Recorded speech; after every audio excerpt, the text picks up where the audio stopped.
This is Open Mic Life. Let's go!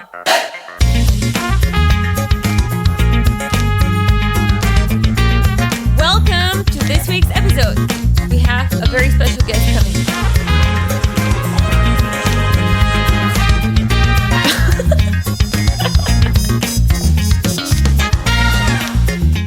Welcome back to, I think I can already say, today's episode of Open Mic Life. We're diving into the third episode of the special holiday series, The Small Business Summit. This episode is all about transformation, how a simple wish or a personal need can ignite the spark of an incredible business. We're meeting three remarkable women today who took their passions and turned them into ventures, each uniquely tied to community, culture, and purpose. We'll hear from Laure, whose mission to create equal opportunities in education led her to launch Nyki, short for Now You Know It, a social tutoring company that offers one-to-one lessons to children in all school subjects with an adapted pricing based on family income. Then we'll meet Cici, who's preserving her heritage through a Mandarin language school for children, building bridges amongst families along the way. Little Panda was established in 2018, aiming to provide a fun and interactive Mandarin program to young children, from babies to pupils. They firmly believe that being a good teacher is not about how much one can teach, but how to get the students interested in the subjects so they're willing to learn. And finally, we're going to meet Paulina, who found a creative solution to a problem many parents face and turned it into a space for families, fitness, and connection. The idea behind Laboratorium was to create a happy place for families where they can spend time in calm, without too much noise and stress. They also provide parents with the possibility to do sports while seeing their children play. With her is the so far youngest guest of Open Mic Life, her daughter Charlene, so please excuse the little cute interruptions that we have in this episode. Each of these women has a story that will inspire and empower you. So grab a cup of coffee, settle in, and join me as we explore how dreams become reality in the hands of passionate entrepreneurs.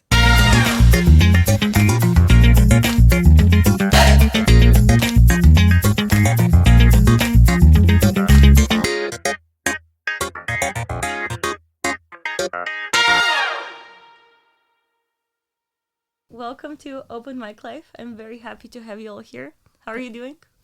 Good, thanks. Thank you very well. Thank you. Amazing. Thanks for having us. Of course. It was really great to see how many different small businesses there are in Luxembourg, women-owned. And just when I posted about this initiative, to see the diversity.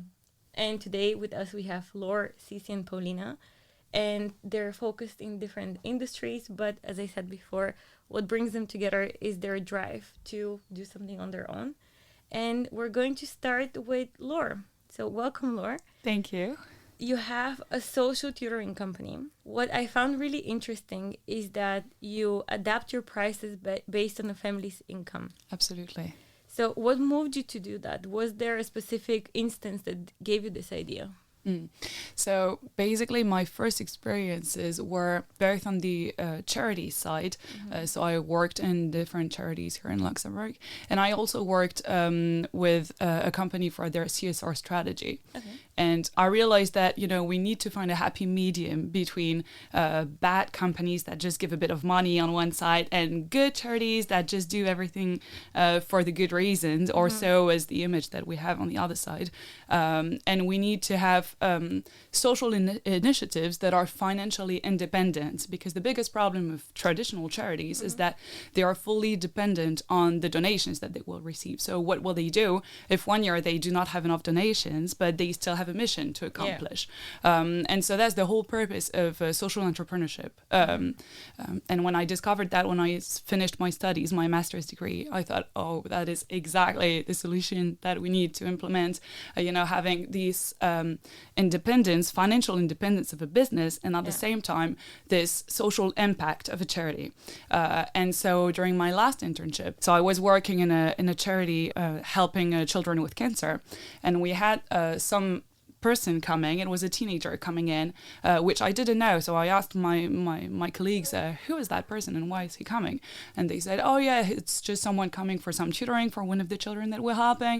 And I said, oh, all right. And is it working? And they were like, yeah, we don't really get complaints from the family, but we're a bit surprised because he doesn't seem very motivated and seems to be coming for the money. And I thought, oh, okay, so those families have a need. They already have huge expenses because of all of what's related to, child cancer, for example, and all the expenses that go around. And I thought, how can we help with tutoring, but in a more adapted way? And so I started from there, and then I realized that school tutoring is actually fully based on family income. And it's not only me saying it. Actually, there was an independent report addressed to the European Commission in 2011.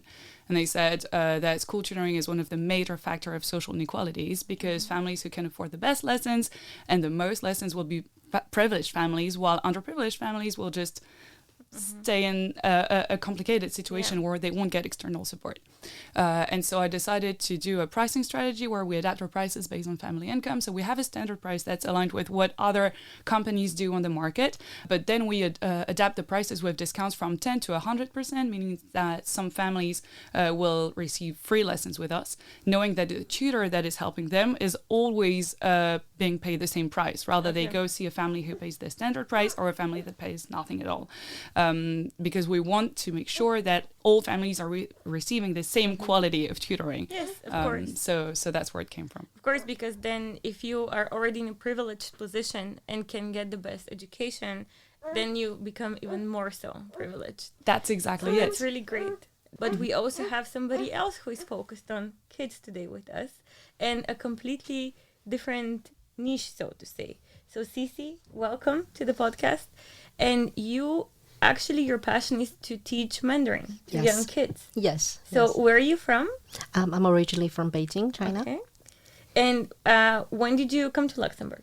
I came to Luxembourg in 2014. Mm-hmm. Yes, so I also finished my master's here in multilingual education. So it's a very, it's my background and professionally how it's linked to the business I'm running today. Very nice. And you said that what drove you to start your business was your genuine interest in your kids to learn Mandarin.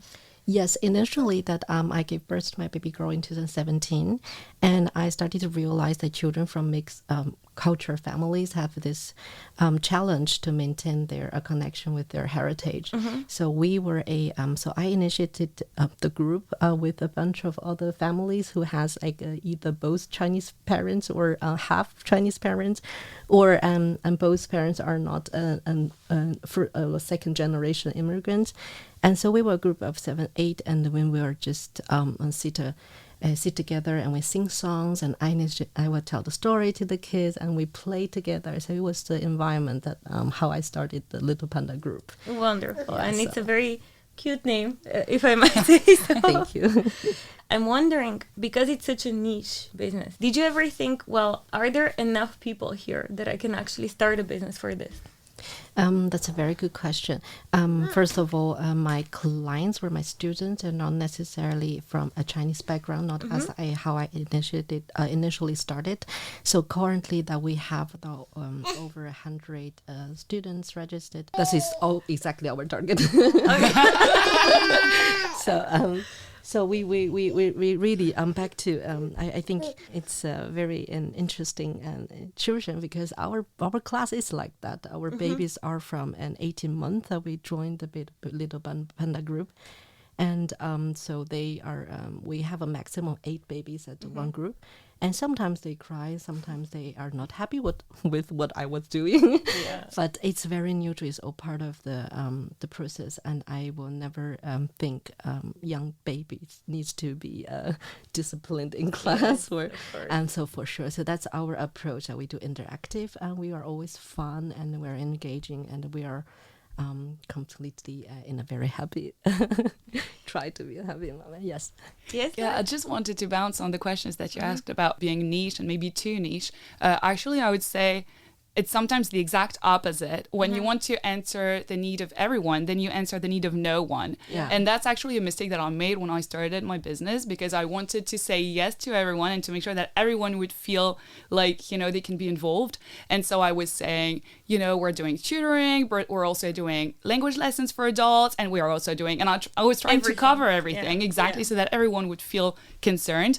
And in the end, it just, you know, kind of made the message not that clear anymore. So I would say it's actually better to do the opposite, and maybe it's too niche at first, but at least the customers that you will be targeting, they will know that you're actually specific exactly targeting them, and then you can open to other offers once you know that this one is working. Yes. Very nice. Yeah. I completely agree. I think it really comes to your age and your interest and your passion. And then we are a Mandarin school, but we also do get some demand of business Chinese as well. We do that as well, but as a really, really small aspect of our business. But we really focus on the babies and the toddlers and the preschoolers. Exactly. And there's such a big difference between, you know, like targeting them specifically in your communication rather than accepting the offers when you receive them. You know, it's not because when you target, for example, babies and Chinese language lessons, for babies, sometimes you will have their parents saying, oh, but actually I would be also interested on the business side. Yeah. It's a whole difference between putting business Chinese lessons on your website and target them specifically versus accepting the offer when you actually receive it. And you can accept all requests you get if you feel okay with accepting them. Doesn't mean that you have to be like talking about all of them publicly. Well, very nice. This is this very brings a really nice contrast of how you both see it, and that in fact, no matter how small the community is, they have needs, and when you answer them, you can make a business out of it. And absolutely. With us today, we also have Paulina. Hello. Welcome. So, who do you have with you today? I have my daughter Charlene, who is now 14 months old, and she's going everywhere with me. So today I brought her with. Very nice. It's lovely to have her too. And we already heard her opinion on my questions. Let me ask you about your business. You created a space where families can get together and spend a calm time together. That's what the focus is. Something that I saw that distinguished you from many other places is that you wanted to create a physical space. Yes. Together with the space dedicated to the children, because when I was home with my kids, and I'm someone who likes to move a lot and was always doing a lot of sports, I didn't have the opportunity to go to a gym. And I come from a country where we take our kids almost everywhere. So it's really a family-driven atmosphere, let's say. And so then where are you from? From Slovakia. Okay. So when I go back home to my parents and I want to go to gym, I can take my kids with me, and there's no problem at all. Okay.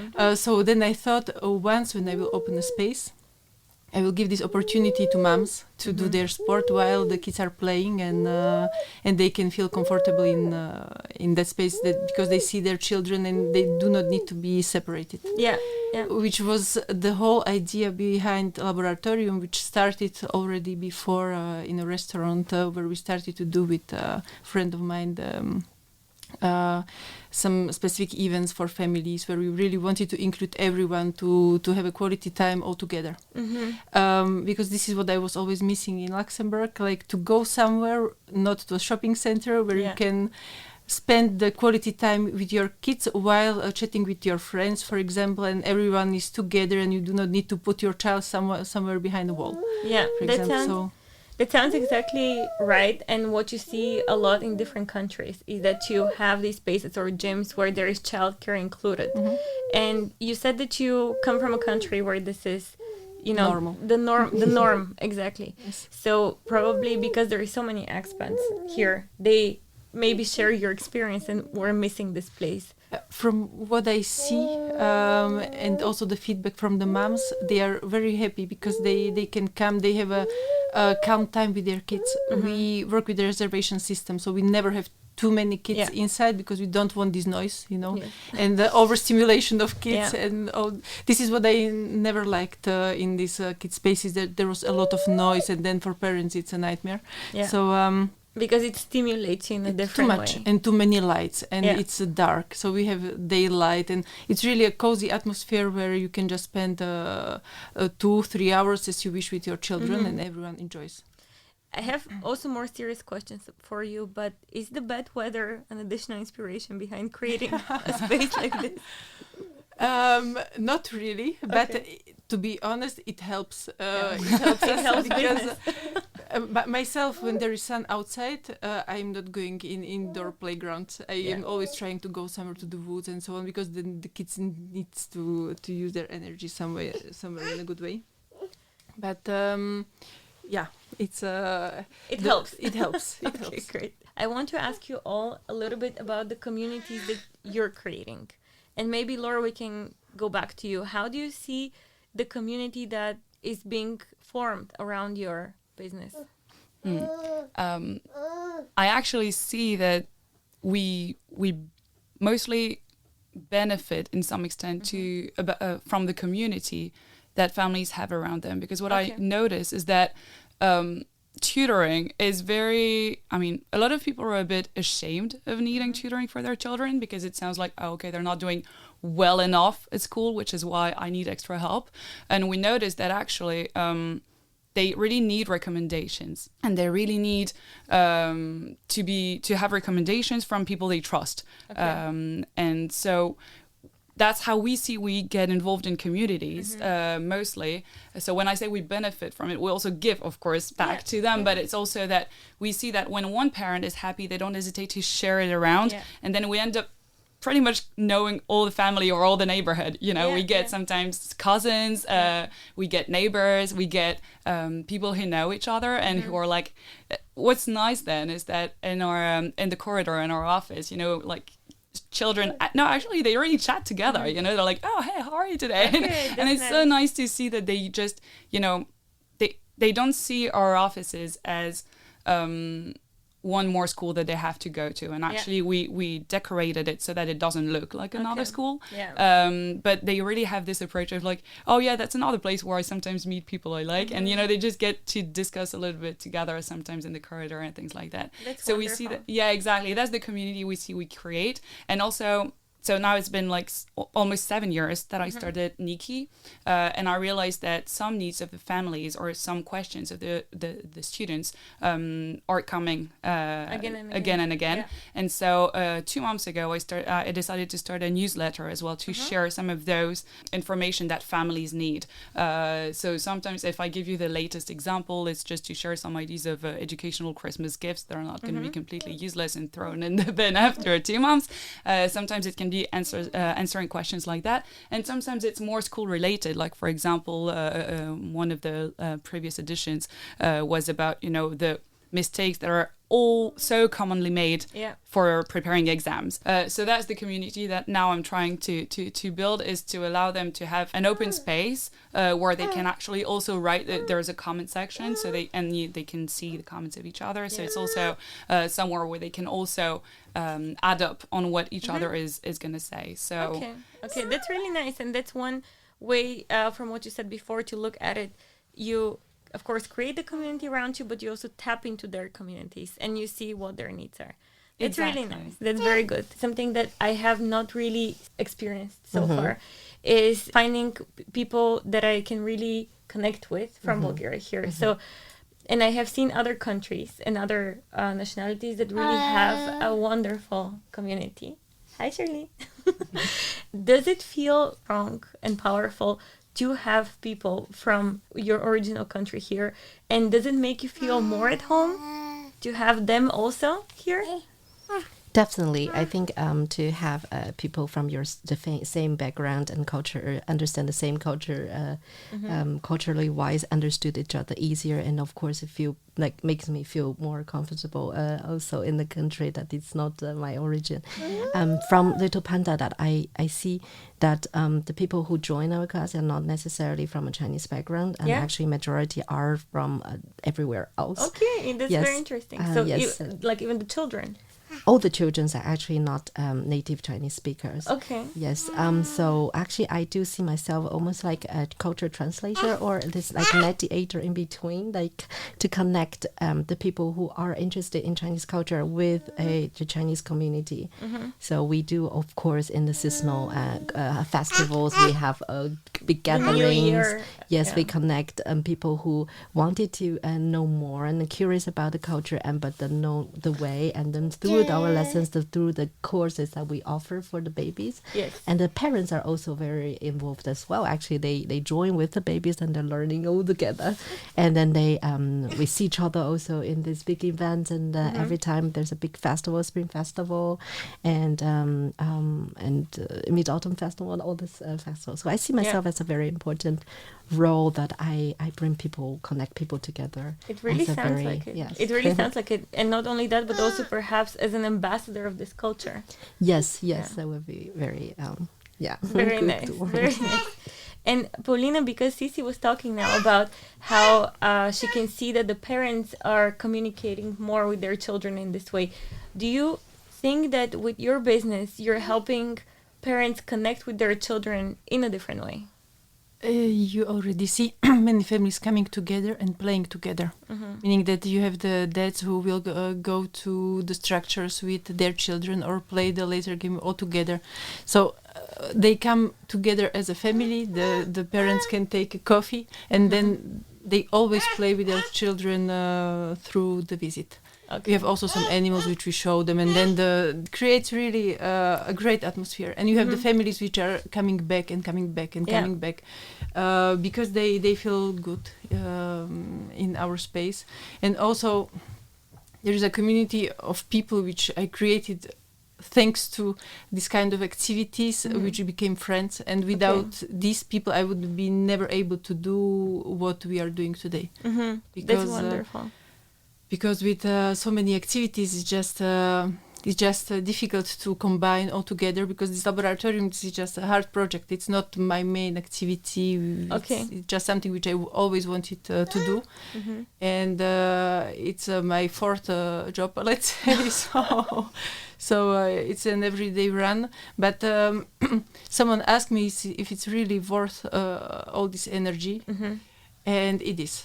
Because then you come and then you see all these parents and then you chat with the parents. You know, and, as we are from Slovakia and the Slovakian community is not that big in Luxembourg, and then you don't really have the same friends as you had back in your country. So for me, it's a big pleasure to speak with the moms, who has similar problems, and then it creates really a great atmosphere, a small happy place, let's say, for me at least in Luxembourg. There is always someone who will take a look, keep an eye on their children. All of you are involved within your communities in a way that, because it also has a social aspect. Have you received any help from the government, for example? No. Have you asked for it? Yes. Okay. No, it's tutoring is really complicated, and again, in the report that I was telling you about, published back in 2011, it was already said. So it's not specific to Luxembourg; it's true throughout Europe. Tutoring is always a bit complex because it is sometimes perceived wrongly, in my opinion, but I can understand it, as some form of competition towards the quality of school, which I do not perceive as that, because what I always say is, if it's a student who is going through school bullying, you can give them the best teacher in the world. The smell of their room, everything in their room is putting them in an anxiety level that does not put them in the best conditions to learn. So it's not about competing, it's about complementing each other and trying to find a way to work together. But because it is seen as competing with schools, perhaps you were denied government. Exactly. It is very complicated, to open the door towards ministries and everything for that reason, which I understand. I chose the name of Nyki because it's the initials of Now You Know It. So just to insist on the fact that I want to put children at the center of their learning experience. But, if you look at the name of my competitors, it's very much half accusing school of not doing the work, even just by the name they choose, they already can. I mean, the name you choose for your business is already saying something about the values that you want to share there. You don't choose the name just because it came to your mind at some point.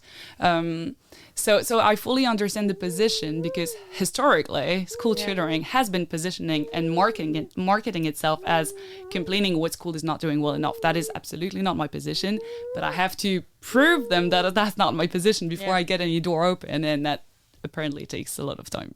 Okay, well, that's very interesting, and for sure it will be interesting to hear how this developed later on. However, I do receive support from donators, like companies that decide to support, private donators that decide to support the initiative. So I'm not fully left alone, and I do want to take a second to mention that, because I really appreciate the support that I receive from various foundations that have supported us since the beginning of our launch.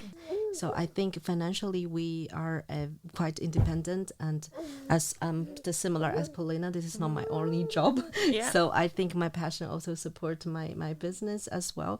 So so then the answer is, I think for the moment, that I think we are quite okay for very good. Like, independently running this. That's very good to hear. That's very good to hear, because I do think that often small business and small business owner is associated with you're struggling, etc. I think all of you look like you're doing great, so I'm very happy about that. Paulina, tell me, how do you see the next step for Laboratorium? Because I see you put so much work into it and you've developed it with a concept.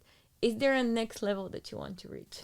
Yes, we are going to try to open the Laboratorium to kids with specific needs, because we already had a few families which came with the children with, for example, autistic spectrum. Yeah. And when the kids came more times, they felt like home, and you could see it with the child, because it's always it's the same space. I was there, so they knew me already.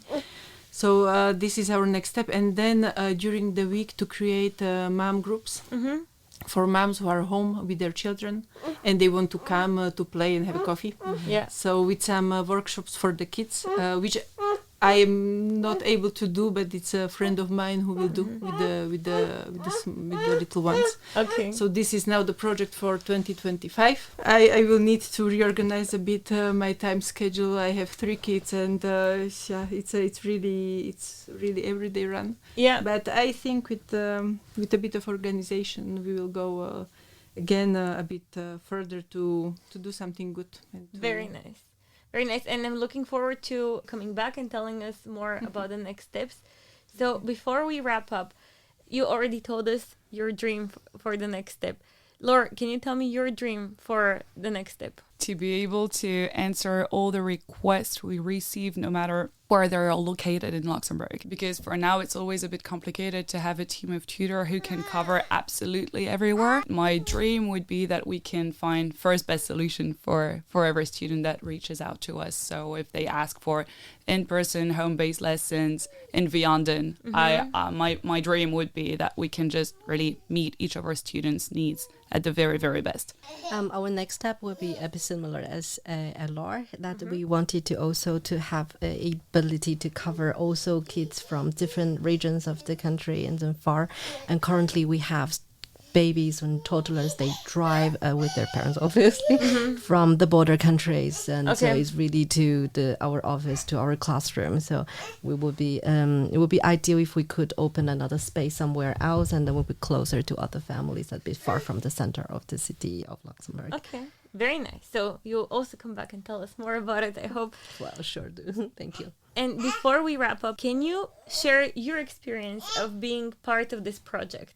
For me, it's a very nice experience. It is the first time in my life, so I was really happy, very happy to come here, because I think for all the people who are really trying to do something new and to open something new and to bring joy to Luxembourg, it's really a great opportunity to speak about the project and also to let the people know that something like that exists. For example, I didn't know, because for my son, I was searching for tutoring and so on, and literally it saved us. The school is perfect, but just the different nationality and the language and so on and so on. Absolutely.